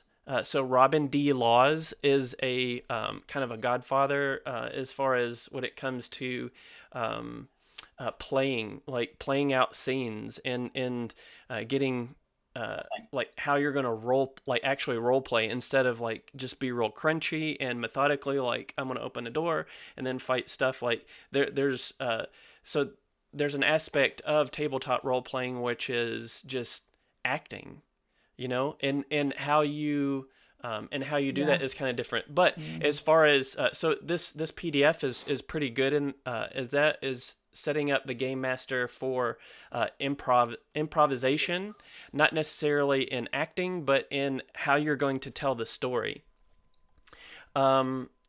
Anyway, so there's one person in here that does a real good job, and it's called Getting Off the Railroad and Onto the Island. So this is by John Arcadian. He's a freelance author, blogger, and art director in the tabletop gaming industry, with many awards under his belt, kind of some stuff like that. But basically, what his idea of is that you can have a story that you want to tell, and you can kind of have a railroaded story. But what happens if we chunk these up, and then we space this out, and then what he suggests is that take these railroad and then make it an island. Okay, you've got different islands and things that need to happen, and then how they jump in between those is a little bit different. So let me read some of the stuff that he has here, and I'll kind of bring this over for some of the people that are watching the actual stream. So the least important thing about your game is the plot. So that's kind of different. Railroading, you want that plot to kind of be important. But going back to the article or the chapter, that might be a hard pill to swallow. But as the GM, the moment you sit down at the table surrounded by your players, your intricate stories and plots pale in comparison to the moments of excitement that the players generate themselves. Sure, they're completely misinterpreting the clues you carefully laid out and are suspicious of the people you set up to be the allies, but they're excited and engaged in a way that you couldn't manufacture if you tried. And it's rewarding for you too. As GMs, we change our game on the fly and tear our carefully crafted stories into pieces in order to keep up with this excitement. That's just part of what it means to be a GM. And then I'll kind of get into this, into the other part of the chapter, and I'll continue. So going down a little bit further, island design theory ditches the idea of rigid, linear path in favor of islands. The plot points, encounters, leads, clues, and other important components of the game loosely grouped together in a way that lets your players navigate from island to island. It doesn't require much from you except a shift in thinking about how you prepare and group the elements of your games. And then going down a little bit further, jumping into the basic of island design theory, all of the elements that you expect to happen at the start of the game are closer to the bottom of the third of the paper. things like the hooks that get the PCs involved, or first pieces of your story that lead PCs onto the next arc. In the middle of go all of the islands that represent the things that you think are going to happen in the middle of the game, and which help enable the big climax at the end. Smaller islands might be grouped around bigger ones, but none are absolutely connected. They all float about on their own. At the top is the final goal, as well as the islands that represent your climactic battles and dramatic moments at the end of the game that help the players feel a sense of accomplishment.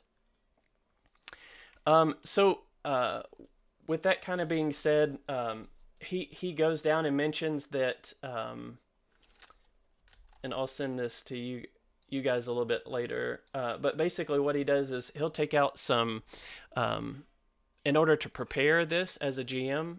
He's got note cards. So what he'll do is he'll have a fight, say a card that is fight with the cultists.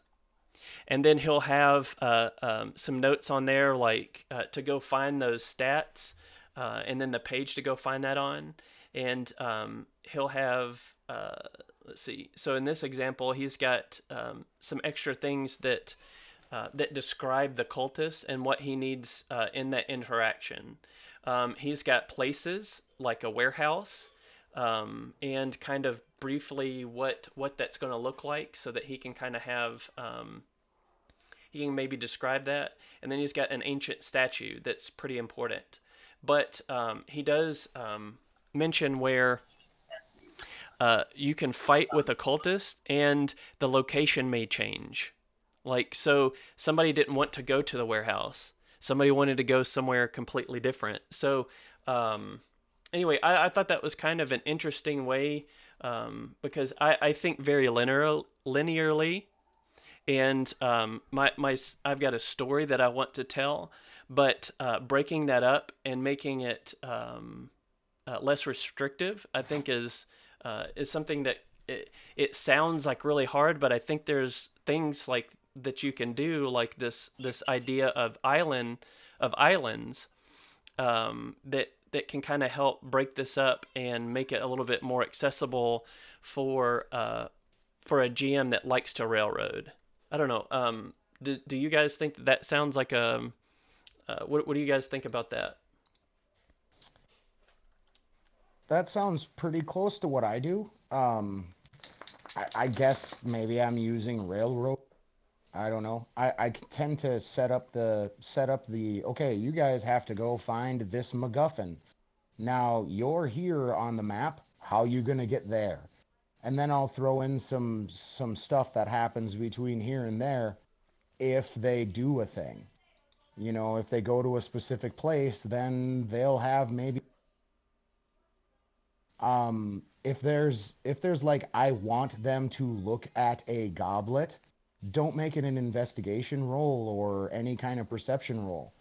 And when you describe that room, you say there's a real peculiar goblet on the table. So then they will investigate said goblet because you've pointed out this odd thing. You know, I would say it's more about, you know, as far as railroading, for me, it's more of, I like having, there's something happening in the overarching story, and how the players get from point A to point B is entirely up to them. You know, I mean, there may be a whole bunch of stops along the way, and that's fine. I mean, the MacGuffin that I've sent them off to do had nothing to do with vampires, and they spent like 3 sessions hunting vampires, and that's totally okay. Like, just go for it. Hunt vampires. That's fine. You found a whole spawn of them. Go for it. Go nuts. You know, that's fine. You know, but that MacGuffin's still there. And the bad guy's still working in the background towards his goal, dependent upon how much time the party has spent on whatever it is they're doing. Gotcha. Bob, what do you think? Have you do you think it's easy to get into railroading, or what would be a? I wish I would have had that book when we were doing the vampire game. Oh yeah. But yeah, So tell me why. because it's like I've said before. That first episode, uh, basically, I wasn't letting you branch off or go to your island. It's like you're on this track, and I'm going to force you to stay on this track because I want you to get to this place. If I would have known all that stuff, that you just read back then, I think it would have been a lot more fun. Yeah, and I don't say railroading is a good thing, but let's just say for the sake, you can have too much of a good thing. We'll say that. Keep them on a short track, and then let them do whatever they want to do. But the goal is to get back on the short. Yeah. So So I guess I think railroading. I think it would, if you just kept doing it and kept doing it, would make for a game. yeah. So and there's different types of players too. They may like kind of railroaded stories. So what that means is that you can't get off. There's a linear path. You're basically walking down a hallway for infinitely, and then these things are going to happen the further you walk. So that's kind of what it means to railroad a story. Sometimes that can be really good if you've got things really set up, and if you're trying to tell a story that gives for like a lot of congruency for that. But you can do some clever tricks like breaking that up to give to be less rigid. I think as you go along as a GM, I think that maybe kind of gets easier because you learn things like these and you kind of try it with your next group, or you've got a story and you want to tell it some way, but you don't know how to do that. And sometimes that's okay. And sometimes there's a place for that. I don't know. So I don't think necessarily that railroading is necessarily negative, but you just have to think of the pros and cons of when you use it. And sometimes it works well and sometimes it just doesn't. Sometimes it feels stuffy and sometimes it feels like, I love this roller coaster. This is an awesome roller coaster. So it kind of depends on that. And I think it just kind of, it takes, it's kind of like experience, I guess. You get better. Yeah. When I started playing 79, 80, 81, and Terry was saying he wanted to actually get one of the modules.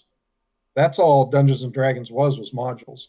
So it was basically you're buying this, $12 module. It's on rails. You're not deviating from anything. It's all spelled out for you right there.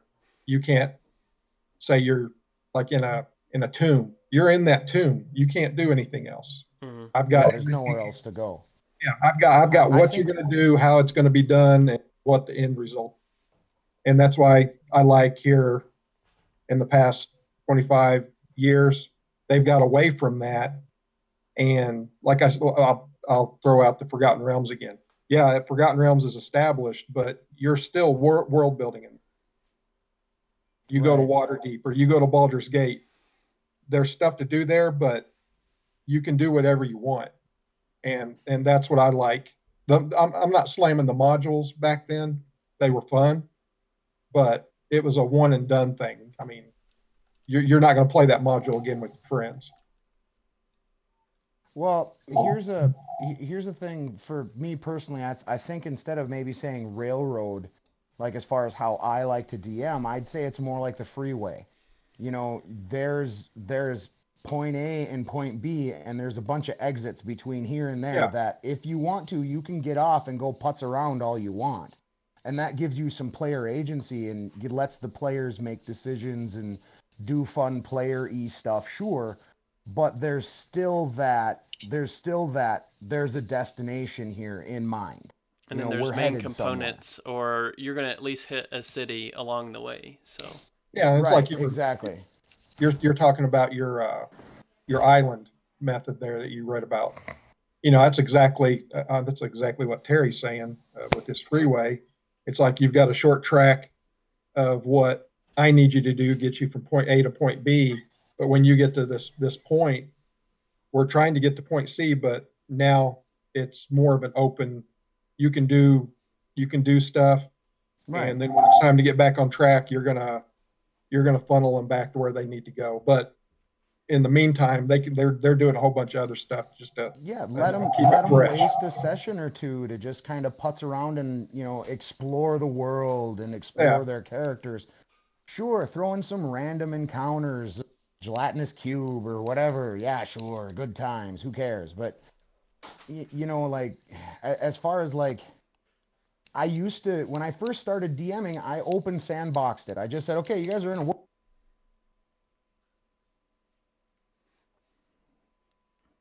When you do that, when you just send them out on their way and just go, okay, guys, go do whatever, it has a tendency to let to just kind of fall apart because nobody has a set, this is what I'm doing. You know what I mean? Like the DM doesn't have a set, this is my goal, this is the story I want to tell with you guys. The players aren't like, okay, we're on a mission from God. Like for instance, in my current game, I told them, I said, okay, you guys, you've got to go find these 3 shards of these crystals, and Paylor told the cleric to find them. So you've got a mission literally from God to go get these things, and that's the overarching theme, the overarching mission. They've hunted bandits, they've helped a wizard do stuff. There's been all kinds of outside of the main story stuff. But for me anyway, if I don't have that something to work towards, the game seems to fizzle out really quick because people are like, well, I don't know who the hell do I talk to? I'm not from this place. I have no idea who to talk to. I don't know what to do. And it's hard to get a game rolling when what's expected of them. yeah. Okay, so let's. I want to be mindful of time. So we're at 12. So we're going to go ahead and wrap this up. So just a few things before we sign off. Again, the information that I read from us was from Unframed: The Art of Improvisation for Game Masters, and the island idea is from John Arcadian. So go ahead and give him a look there. So a good resource. We also talked about a bunch of resources already. So we'll go ahead and we'll try to comprise a list of that and have that available for everybody in the description and on the Facebook community. So again, just to kind of let everybody know, we're a part of the INVICTUS Community Stream, and they have a Facebook. The INVICTUS has a Facebook group. They stream every Wednesday. They also have a podcast called Dice Shame. So go ahead and check them out. And we really appreciate everybody sticking with us and all the questions. The discussion stuff is awesome. If you'd like to see anything, if you'd like to talk about anything, or you've got some ideas, maybe we went somewhere that you think that maybe we could do a little bit better, go ahead and give us a comment below in the discussion or in the comment section, and just kind of let us know. So we like to learn, and we learn from each other. So Terry, Mike, Bob, I really enjoy discussion with everybody, just kind of listening from different people's backgrounds on kind of how they tackle how to be a GM or tackle this RPG stuff. So anyway, that's pretty fun for us, and I really enjoy the discussion. So we will go ahead and go ahead and start saying our byes. So Bob, go ahead and say your any plugs for you. I am going to put up a deal in the Facebook chat. It's from dicebreaker.com, and the writer is a lady. Her name is Sarah Elsom, and it's just a couple of RPGs that you might want to look at in 2020. I've got my pick that I'm going to try to talk Ish into getting for me, if it's okay with her.